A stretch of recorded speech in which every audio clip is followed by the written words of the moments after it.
मालवण तालुक्यातील सर्जेकोट येथून मासेमारीला गेलेली नौका आचरा समुद्रात दुर्घटनाग्रस्त झाल्याची घटना रविवारी मध्यरात्रीच्या सुमारास घडली। या दुर्घटनेत 3 मच्छीमारांचा मृत्यू झाला असून एका मच्छीमाराला पोहत किनारा गाठणे शक्य झाल्याने त्याचा जीव वाचलाय।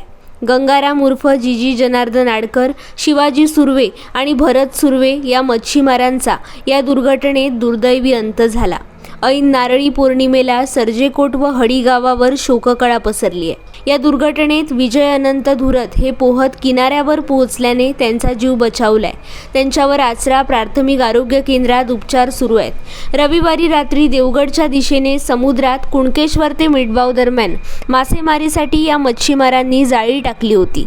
रात्री 2 वाजता जाळी ओढून पूर्ण होताच परतीच्या मार्गाला हे मच्छीमार लागले। परतीच्या मार्गावर दाट धुके पसरलेले असल्यानं त्यांचा मार्ग अडचणीचा ठरला। तसेच आचरा समुद्रादरम्यान त्यांच्या पातीमध्ये अचानक पाणी भरू लागले आणि काही क्षणातच पात बुडाली।